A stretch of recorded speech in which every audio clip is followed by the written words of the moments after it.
जय हिंद दोस्तों। उत्तर प्रदेश समान ज्ञान में आज हम लोग टॉपिक पढ़ने वाले हैं खनिज, वन व वन्य जीव संरक्षण। ये यूपी जीके जीएस की 4th नंबर क्लास है। इससे पहले 3 क्लासें कवर कर दी गई हैं। ऊपर जितने भी टॉपिक आपको दिख रहे हैं वो 3 क्लासों में कवर होंगे। ये तो हम एक तरीके से संक्षिप्त में पढ़ रहे हैं, ऊपरी फिर हम इसको अंदर में डिटेल से पढ़ेंगे। तो चैनल पर पहली बार आए तो वीडियो को लाइक कर दीजिएगा, चैनल को सब्सक्राइब कर लीजिएगा। ठीक है, तो चलिए शुरू करते हैं। खनिज, वन और वन्यजीव संरक्षण। तो इसके कुछ महत्वपूर्ण टॉपिक चलिए शुरू करते हैं। भूतत्व और खनिज कर्म निर्देशालय की जो स्थापना की गई थी वो कब की गई थी? तो कह सकते हो कि आप 1955 में की गई थी। कब की गई थी? 1955 में की गई थी। अगर हम बात करें 1974 में स्थापित राज्य खनिज विकास निगम को भंग कब कर दिया गया था? तो 2020 में क्या है? भंग कर दिया गया था। ये बहुत इंपॉर्टेंट टॉपिक है कि 1974 में स्थापित जो खनिज विकास निगम था उसको कब भंग कर दिया गया था? 2020 में भंग कर दिया गया था।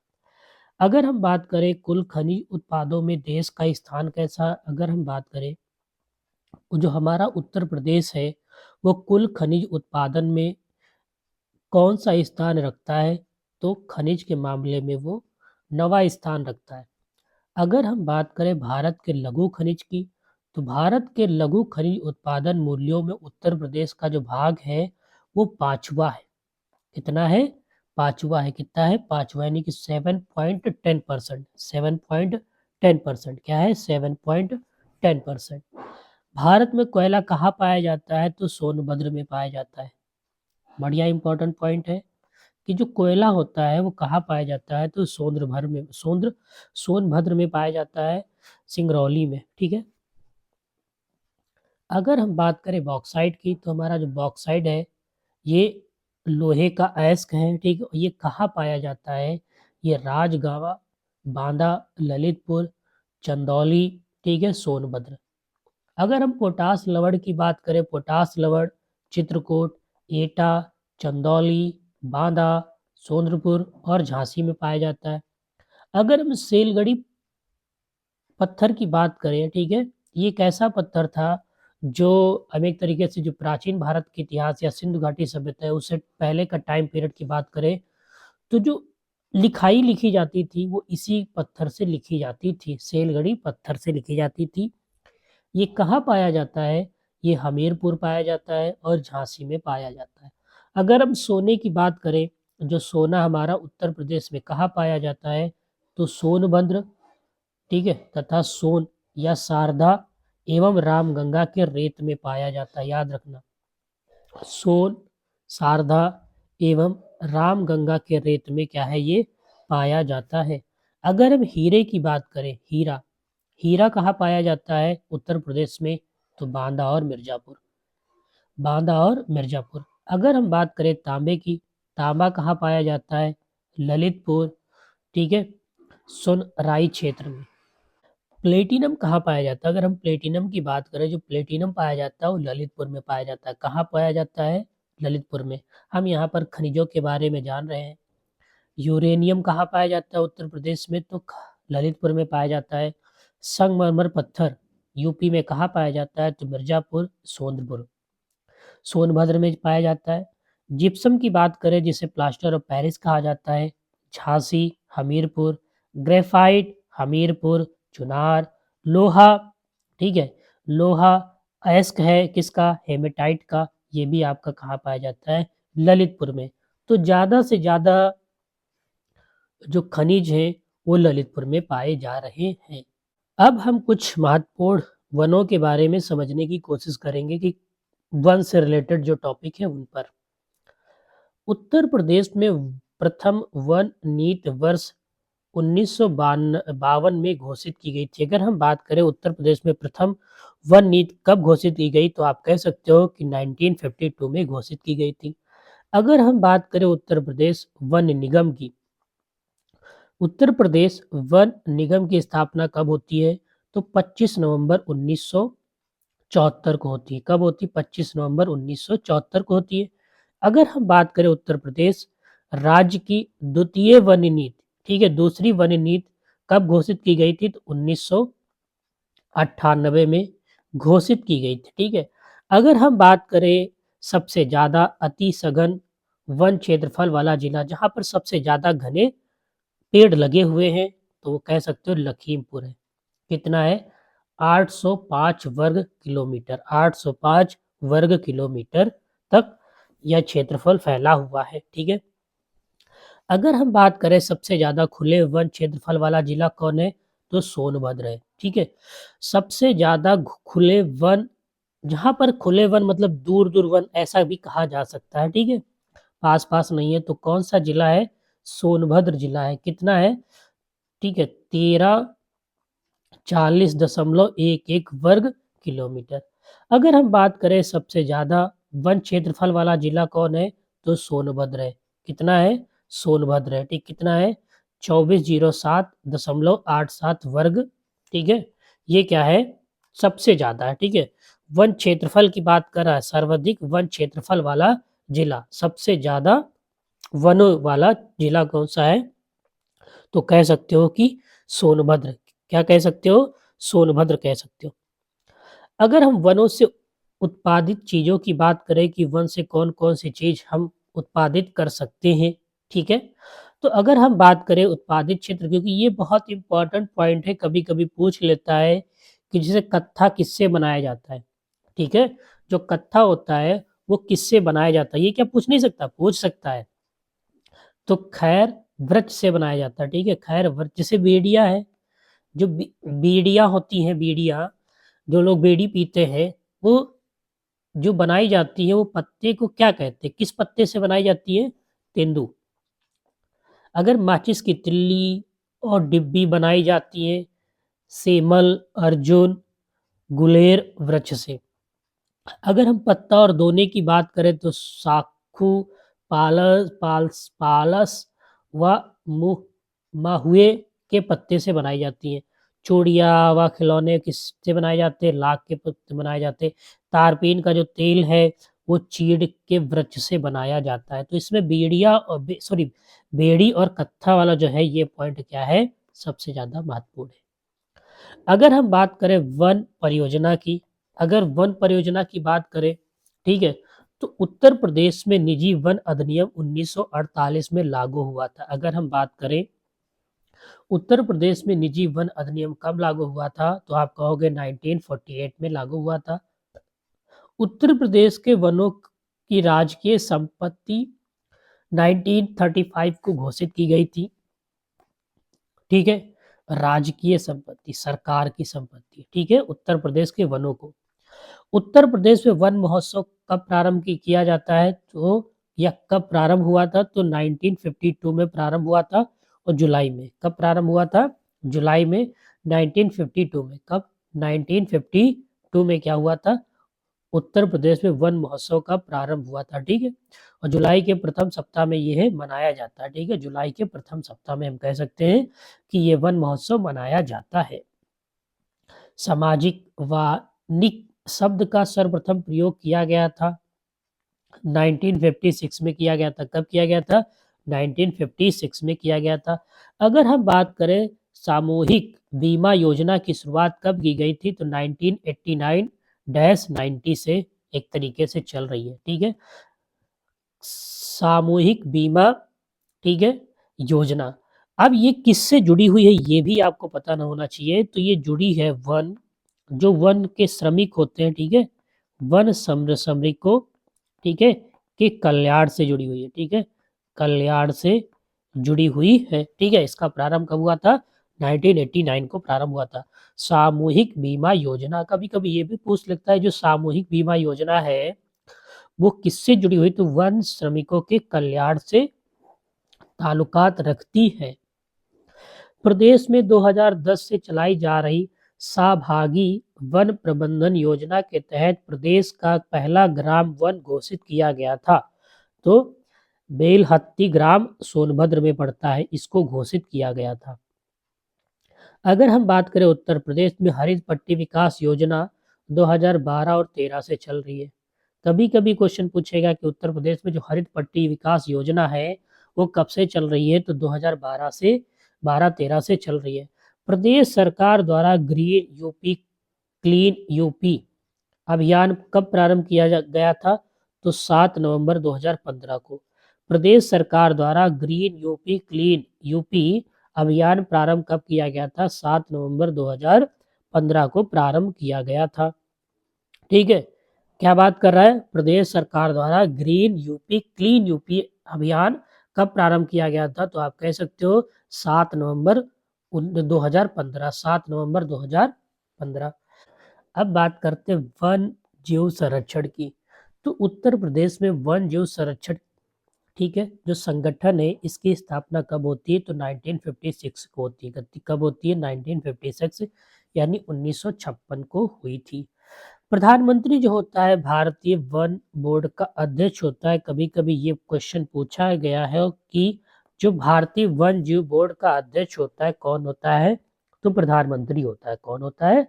प्रधानमंत्री होता है। और उत्तर प्रदेश में वन जीव संरक्षण संगठन की स्थापना कब हुई थी? तो 1956 को हुई थी।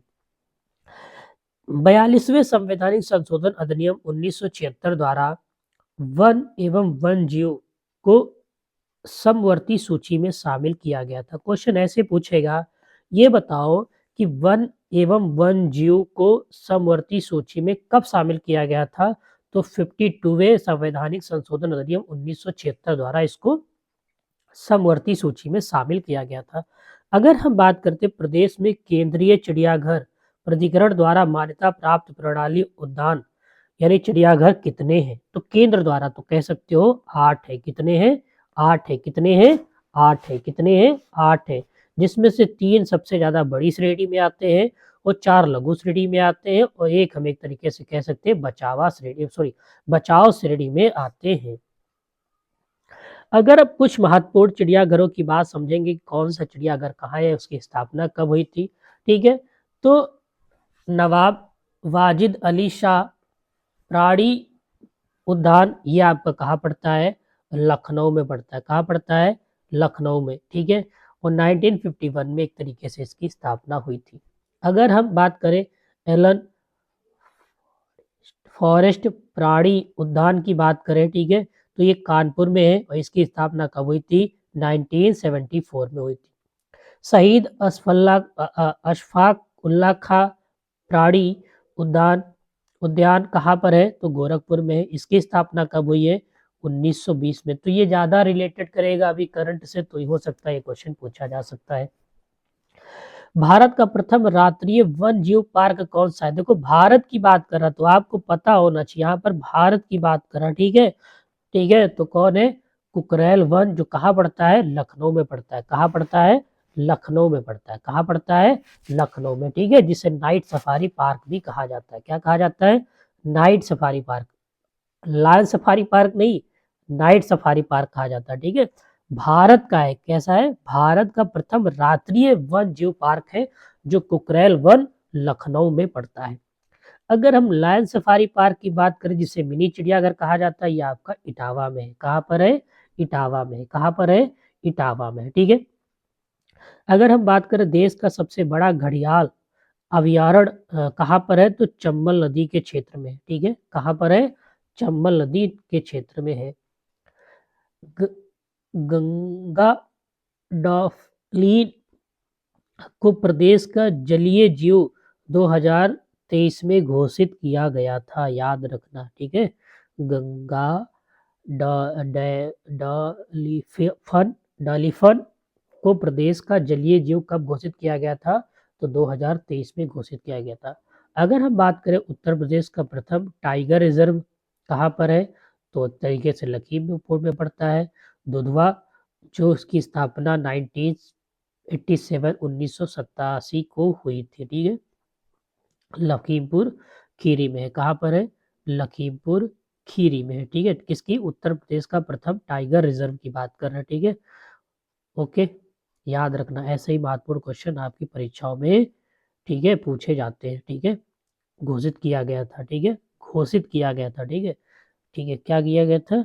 घोषित किया गया था।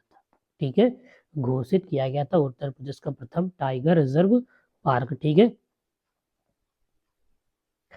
प्रदेश का दूसरा टाइगर रिजर्व की बात करें तो कहाँ पर है? आजमगढ़ में। कहाँ पर है? आजमगढ़, बिजनौर 2012 में घोषित प्रदेश का, ठीक है, इसको घोषित किया गया था। अगर हम तीसरा टाइगर रिजर्व पार्क की बात करें, ठीक है, तो पीलीभीत में पड़ता है, इसको 2014 में घोषित किया गया था। प्रदेश का चौथा टाइगर रिजर्व चित्रकूट, इसे घोषित किया गया था 2022 में। तो याद रखना, ये पूछेगा प्रदेश का चौथा टाइगर रिजर्व पार्क। देखो पहला और चौथा यानी पहला और आखिरी सबसे ज्यादा महत्वपूर्ण रहता है, ठीक है, याद रखना। तो कहाँ पर है? चित्रकूट में। कब? 2022 में। प्रदेश का पहला हाथी रिजर्व की बात करें तो 2009 में सहारनपुर व बिजनौर, ठीक है, प्रदेश का पहला हाथी रिजर्व 2009 में सहारनपुर व बिजनौर में, ठीक है। अच्छा, कितने वर्ग में फैला? चला ये भी आपको पता होना चाहिए। 744 वर्ग तक ये क्या है? फैला हुआ है। प्रदेश का अगर हम दूसरा हाथी रिजर्व पार्क की बात करें तो 2022 में, ठीक है, 2022 में। कहाँ पड़ता है? पीलीभीत टाइगर रिजर्व के नाम से इसे जाना जाता है।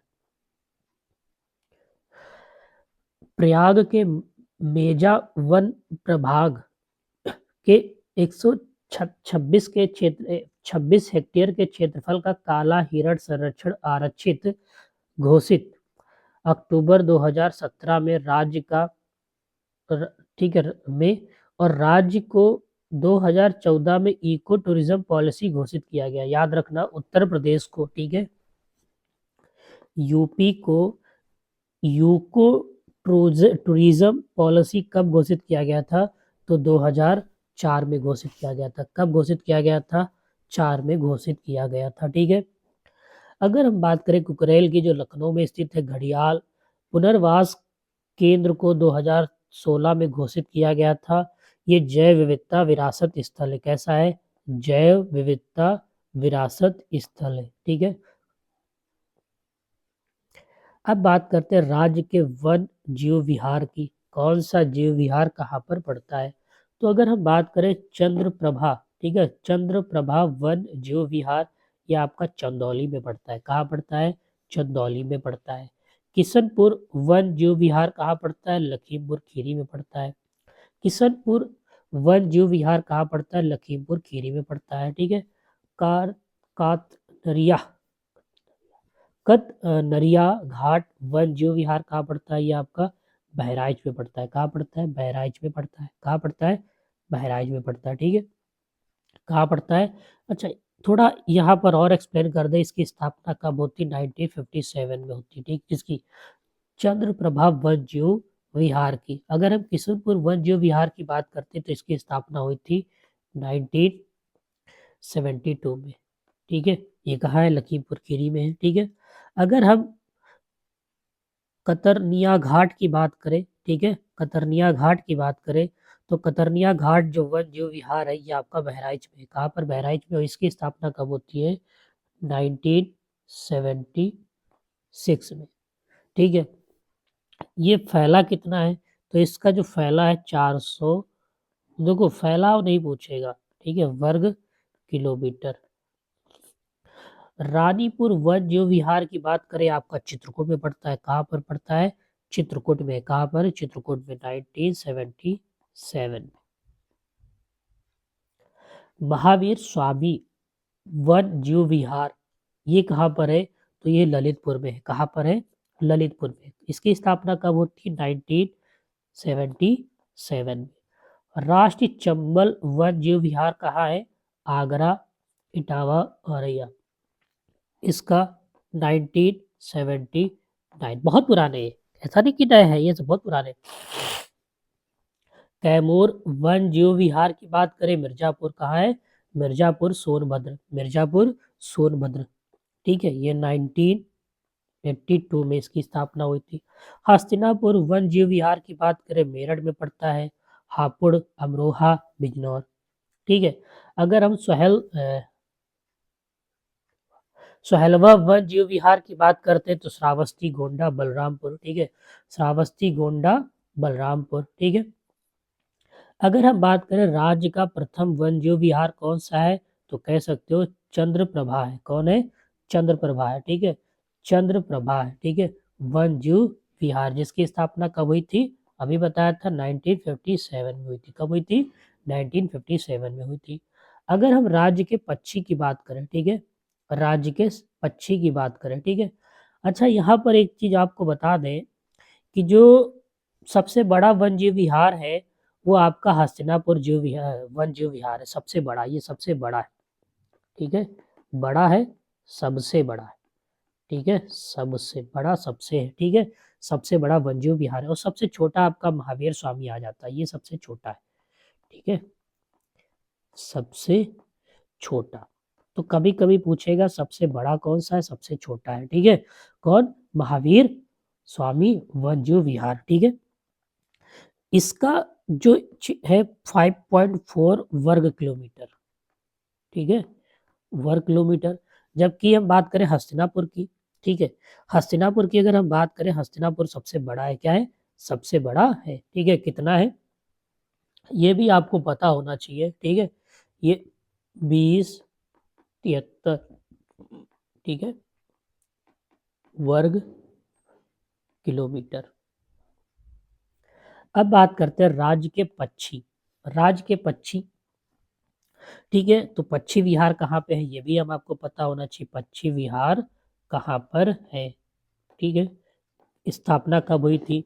अगर हम बात करें, ठीक है, चंद्रशेखर आजाद पक्षी विहार, चंद्रशेखर पक्षी विहार ये आपका पड़ता है उन्नाव में। कहाँ पड़ता है? उन्नाव में पड़ता है, ठीक है, ये 1984 में इसकी स्थापना हुई थी, चंद्रशेखर आजाद पक्षी विहार।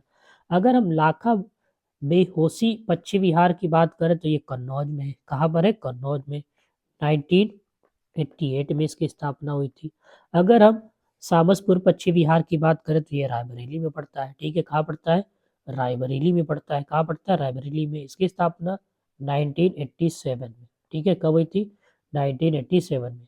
अगर हम बात करें पार्वती आरगा, ठीक है, पक्षी विहार कहाँ है? तो गोंडा में है। कहाँ पर है? गोंडा में। इसकी स्थापना 19, ठीक है, 1990 में। सांड पक्षी विहार की बात करें तो ये आपका पड़ता है हरदोई में पड़ता है। कहाँ पड़ता है? हरदोई में पड़ता है। इसकी भी 99 में स्थापना हुई थी। अगर बखीरा पक्षी विहार की बात करें तो ये संत कबीर नगर में। कहाँ पर है? संत कबीर नगर में, ठीक है, और इसकी भी 1999 में। ये उत्तर प्रदेश के पक्षी विहार है। कि कहाँ के हैं? उत्तर प्रदेश के पक्षी विहार है। अगर हम ओखिला पक्षी विहार की बात करें तो ये गौतम बुद्ध नगर में। कहाँ पर है? गौतम बुद्ध नगर। ये भी 1990 में इसकी स्थापना होती है। अगर हम पटना पक्षी विहार की बात करें, लोग कंफ्यूज होते हैं, पटना पक्षी विहार सोचेंगे पटना में, ये कहाँ पर है? एटा में पड़ता है। कहाँ पड़ता है? एटा में। और 99 में भी इसकी स्थापना होती है। जयप्रकाश नारायण पक्षी विहार की बात करें तो ये कहाँ है? बलिया में पड़ता है, और इसकी 1991 में एक तरीके से हम कह सकते हैं है।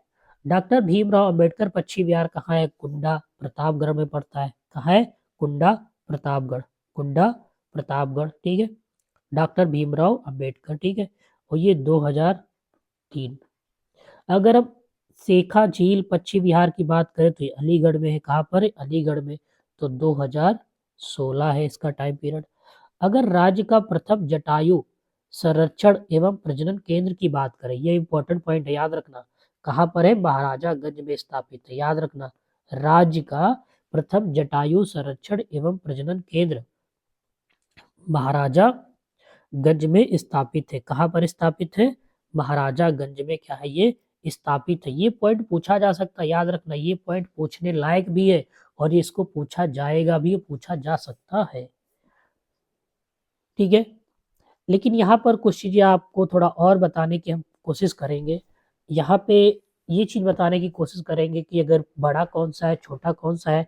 तो राज्य का अगर जैसे आपने पहला देखा प्रथम पक्षी विहार कौन सा है, तो आपने देखा चंद्रशेखर आजाद है, जो उन्नाव पड़ता है, नवाबगंज में पड़ता है, ठीक है। अगर राज्य का सबसे बड़ा पक्षी विहार की बात करें तो बाहोसी पक्षी विहार है, जो कन्नौज में पड़ता है या बड़ा होता है। और सबसे छोटा पक्षी विहार की बात करें तो ये आपका शेखा झील पक्षी विहार है। ये सबसे छोटा है, क्या है, सबसे छोटा है, ठीक है, सबसे छोटा है, ठीक है, सबसे छोटा है कौन, शेखा झील पश्चिम विहार, कहाँ पड़ता है, अलीगढ़ में, ठीक है, कहाँ पड़ता है, अलीगढ़ में पड़ता है, कहाँ पड़ता है, अलीगढ़ में। ये पूछा जा सकता है कि सबसे छोटा कौन सा है, ठीक है, अच्छा, सबसे छोटा है तो लेकिन इसका क्षेत्रफल कितना है, ठीक है, तो ये फैला है 0.40 वर्ग किलोमीटर में, सबसे छोटा है, ठीक है, सबसे क्या है, छोटा है, ठीक है, सबसे छोटा है। बड़ा भी कौन सा बताया था, सबसे बड़ा कौन सा आपका है, तो सबसे बड़ा है बाहोसी पश्चिम विहार, कौन सा है, बाहोसी पश्चिम विहार, ये वाला कन्नौज में पड़ता है, कहाँ पर पड़ता है, कन्नौज में पड़ता है, कहाँ पड़ता है, कन्नौज में पड़ता है, कहाँ पड़ता है, कन्नौज में, कहाँ है, कन्नौज में, ठीक है, कितना है, 8.24, ठीक है, 80.24 वर्ग किलोमीटर, ठीक है। स्थापना कब होती है इसकी, 1988 में। तो आज के लिए बस इतना ही। धन्यवाद। जय हिंद, जय भारत।